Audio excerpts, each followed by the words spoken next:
Hello, friends. This is Dave Hurwitz, executive editor here at ClassicsToday.com with an absolutely splendid disc that one of you mentioned.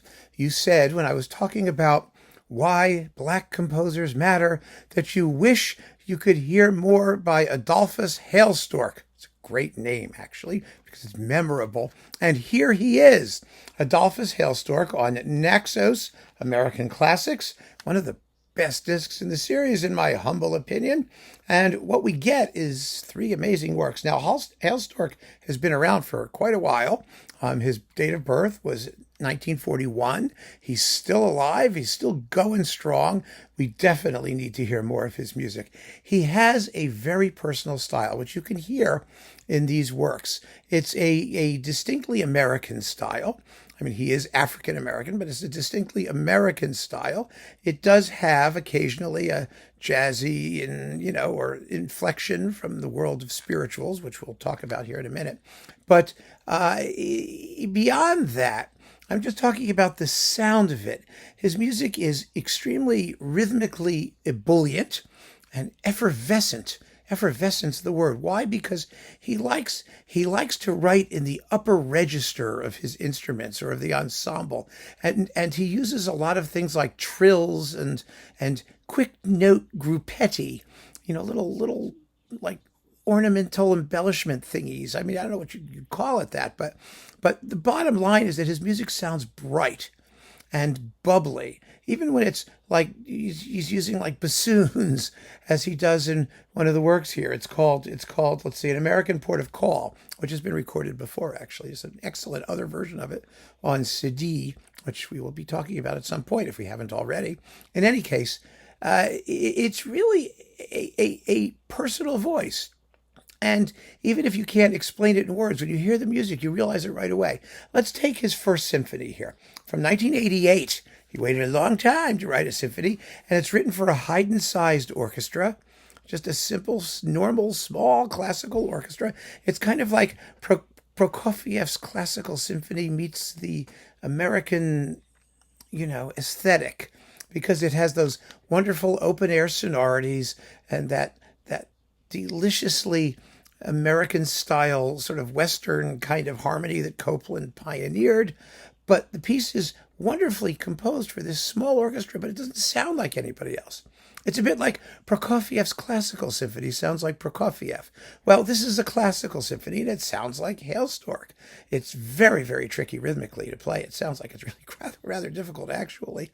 But it's bright and sunny and fun to listen to, and 21 minutes long, and just delightful. It makes you want more, which is really what you want from any of these guys, right? From any composer you don't know. You want to hear more. Now, after that, we have three spirituals. Thank you. Three spirituals from 2005. The three are Every Time I Feel the Spirit, and then Kumbaya and Oh Freedom. Anyway, they're only 8 minutes and 17 seconds long. These are orchestral arrangements of the spirituals, and they are just delightful. My goodness, what fun. I mean, why isn't this like the opening number of like every concert in the entire universe? I mean, it would just put a big smile on everyone's face. It's wonderful, wonderfully done. Next we get this tone poem or overture, An American Port of Call, which Hailstork lives in Richmond, Virginia. I believe he's the professor emeritus of music from Old Dominion. He went actually to the Manhattan School. He was taught by Nadia Boulanger, remember her? And also JoAnn Reed, the great band player. He's written some great band music. So it's really fascinating. He has an amazing pedigree. He really does. And An American Port of Call is the Iber Escale of American music. It's just great. And it really does have that bright quality that his music always has. Even when he's being very, very, serious, it just has this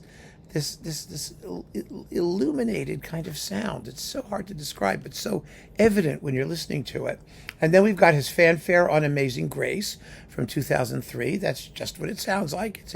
a zippy fanfare based on that tune. And finally, a big choral piece, well, 17 minutes long, part of what is supposed to be a trilogy, but they can be played separately. This is the first number. Whitman's Journey is the overall conception here. And this is Launch Out on Endless Seas from 2005 for chorus, baritone, and orchestra. Hailstork's written a lot of choral music. He's very, very effective in dealing with voices. It's a lovely work. And, what's so interesting is that, the poem is so well known. It's, the song of all seas and all ships from, Leaves of Grass or whatever it's from. Actually, there are other bits of Whitman in here. It's a collection of Whitman talking about, endless seas and water and stuff like that. So it's not just that poem, but you do know the Vaughan Williams version of this. Launch out, O seas, your separate flags of nations. I don't know, or something like that. I don't know. Vaughan Williams' Sea Symphony does something similar. We get a lot of the same words. This doesn't sound like Vaughan Williams, thank goodness. It sounds like Hailstork, and it is absolutely splendid. These performances feature the Virginia Symphony Chorus, the Virginia Symphony under JoAnn Falletta, which means you're in good shape, because JoAnn Falletta is really, really on top of things normally. And she has the Virginia Symphony doing very, very, very well. I mean, this is, after all, Hailstork's hometown team. And it's an absolutely wonderful record by a composer who really deserves more attention. More performances, more attention, a more comprehensive oversight of his oeuvre, because I haven't heard most of it, like most of us haven't heard most of it, but he makes me want to hear most of it. And that is the point. So keep on listening, friends. Thanks so much for joining me. Take care.